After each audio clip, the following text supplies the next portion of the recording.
Welcome back, everybody. Today, we're going to be diving into a story that, might seem kind of small at first. Okay. The closure of a Family Dollar store in Mm-hmm. Dayton, Ohio. Right.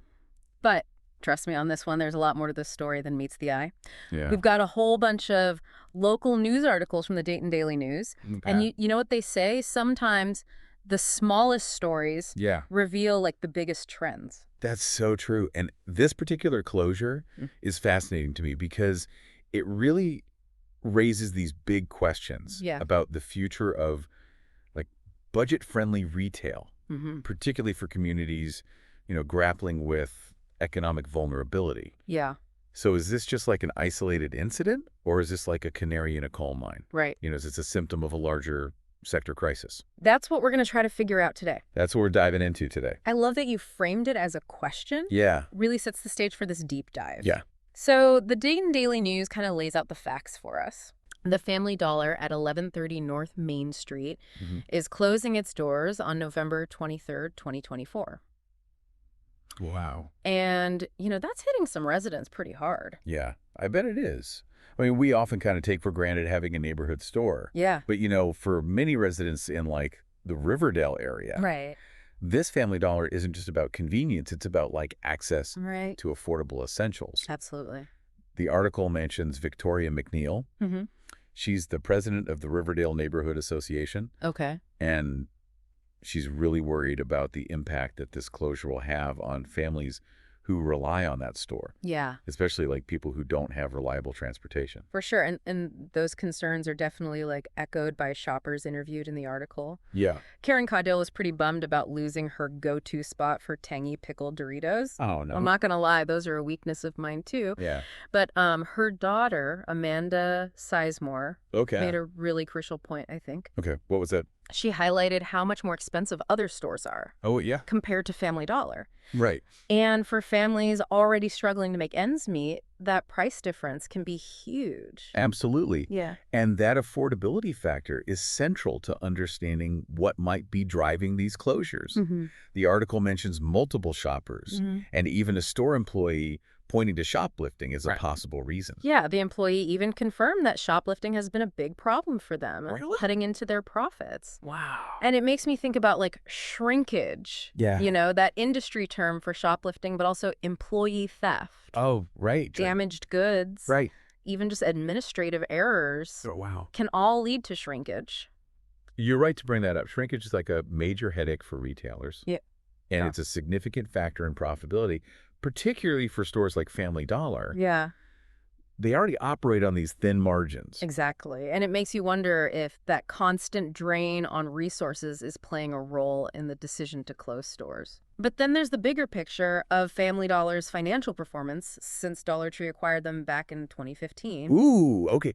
Yeah, this is where things get really interesting. Yeah. You see that acquisition that wasn't like a smooth ride. Okay. There were integration challenges, shifts in like their overall strategy. Right. And then let's not forget the overall like economic climate Yeah, that's been impacting the whole retail industry. for sure. It's not just Family Dollar feeling this heat. Right. The WHIO TV7 article points out that other chains like Rite Aid and Big Lots, Mm-hmm. they're also closing stores in the Miami Valley. Okay, so we're starting to see a pattern emerge. Yeah. It's not just one store. It's not just one chain. Right. It seems like we're looking at a potential shift in the entire landscape of budget-friendly retail. Yeah, and that has huge implications for communities who really rely on these stores. Totally. And while shoplifting certainly contributes to the problem, Uh-huh. I think reducing it to like a single cause oversimplifies a much more complex situation. I agree. And remember Victoria McNeil from the Riverdale Neighborhood Association. Yeah. Well, she expressed skepticism about shoplifting being the only reason for the closure. Right. She brought up some really valid points about like the internal factors that could be at play too. Yeah, like She mentioned staffing issues, Okay. problems with maintenance, Uh-huh. and possibly even low wages contributing to the store struggles. Interesting. These are all crucial elements that impact a store's overall viability. Yeah, for sure. Yeah, it's like we're trying to solve a puzzle, right? Exactly. You've got all these external pressures like Mhm. shoplifting and the challenging economic environment. Mm. But then there are also these internal factors Yeah. that might be contributing to the store's like vulnerability. And it makes you wonder, like, what if Huh.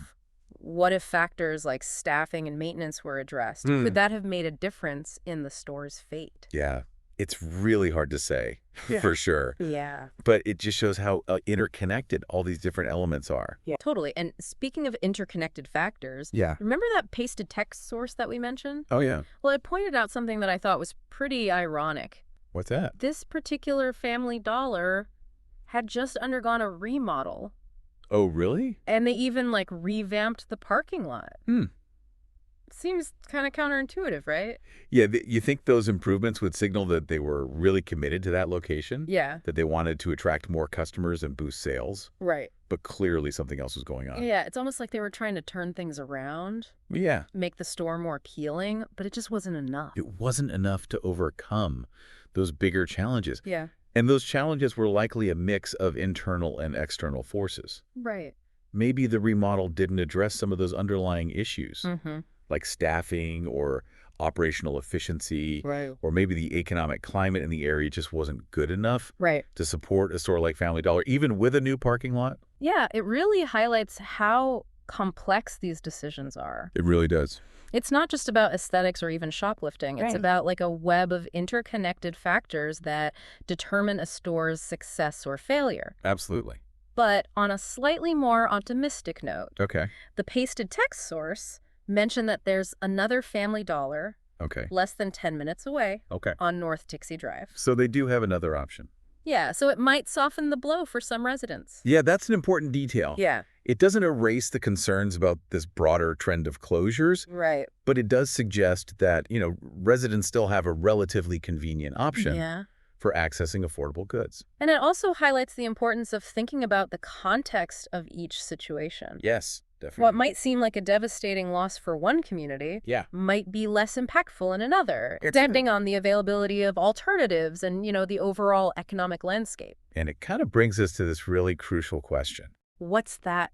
What does this trend actually mean Yeah, for consumers, for Yeah. businesses, and for the economy as a whole? for sure. Is this the beginning of the end for the dollar store model? Right. Or are there ways for these businesses to adapt and thrive? Yeah, it's a big question. It is. On the one hand, you have the rise of online shopping and all these changing consumer habits. Yeah. But on the other hand, there are still millions of people Hmm. who rely on brick and mortar stores like Family Dollar Yeah, for their everyday needs. for sure. And, you're right. Yeah. Those brick and mortar stores, particularly in underserved communities, Right. they often serve as more than just a place to buy.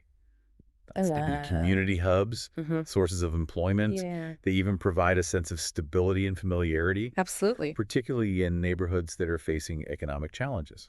It's almost like those stores become part of the fabric of the community.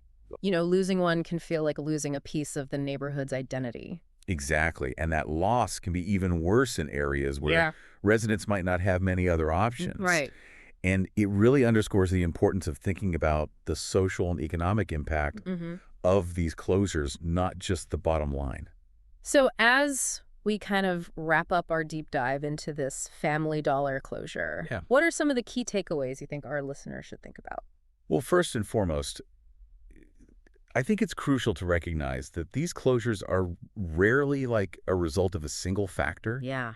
It's usually a bunch of different things happening at once, a mix of internal challenges and external pressures Yeah. that ultimately lead to a store shutting its doors. It's like a perfect storm of challenges hitting these businesses from all sides. Exactly. Yeah. And while shoplifting definitely contributes to the problem, Right. focusing only on that as the cause oversimplifies a much more complex situation. Yeah. We really need to consider things like financial struggles, Mm-hmm. industry trends, and the broader economic context Yeah. to truly understand what's driving these closures. And I think most importantly, we need to remember the human element. Yes, absolutely. These closures impact real people, Mm. real communities, Right. and have far-reaching consequences that extend beyond the balance sheet. Yeah, it really does make you think about the people. Yeah. It's easy to get caught up in the big picture, Right. but these decisions impact real people in really tangible ways. And it raises an important question, I think, What's that? about the future of retail in general. Okay. With online shopping becoming so dominant, Yeah. is there even still a place for brick and mortar stores like Family Dollar, especially for communities that rely on those stores Yeah. for affordable goods? That is a really big question. Yeah. I mean, on the one hand, Right. we've got the convenience and often lower prices of shopping online. But on the other hand, not everyone has access to, reliable internet Right. or the technical skills to navigate online shopping. And plus, there's just Yeah. something about going to a store, Yeah. browsing the aisles, Yeah. connecting with your community. You've got a point there. Yeah. Those brick-and-mortar stores, particularly in underserved communities, Yeah. they often serve as more than just places to buy things. Exactly. They can be like community hubs, Yeah. sources of employment, Right. and they can even provide a sense of stability and familiarity Absolutely. in neighborhoods that are facing economic challenges. It's like they're part of the fabric of the community. Yeah, Losing one can feel like losing a piece of the neighborhood's identity. that's a good way to put it. And that loss Yeah. can be particularly acute Right. in areas where residents might not have a lot of other options. Yeah, it really underscores the importance of thinking about the social and economic impact Yeah, of these closures and not just, like you said, the bottom line. absolutely. So as we wrap up our deep dive on this Family Dollar closure, what are some of the key takeaways? Okay, well, I think the biggest one is that these closures Yeah. are rarely caused by just one thing. Mm-hmm. It's usually a perfect storm Right. of internal challenges and Yeah. external pressures Right. that lead to a store having to close its doors. And while shoplifting definitely is a factor, Mm-hmm. I think we have to be careful not to oversimplify the situation. I agree. We need to consider things like the Yeah. company's finances, Right. industry trends, Yeah. and the overall economy Right. to understand what's really happening. And most importantly, Yeah, we need to remember the people. absolutely. These closures impact real people, real communities, Right. and they have consequences that go Yeah. way beyond the balance sheet. We've explored the impact on the Dayton community Yeah. and all the potential causes behind the closure. Mm-hmm. We've even looked at the bigger picture of retail and the economy. Yeah, we have. It's been a fascinating deep dive, Yeah. and I hope you've learned a lot about this complex issue. Me too. But before we go, I want to leave you with one last thought. Okay. As consumer habits evolve Yeah. and retail continues to change, Right. what does the future hold for budget-friendly stores? Mm. Will they adapt and thrive? Yeah. Or are we watching them slowly disappear?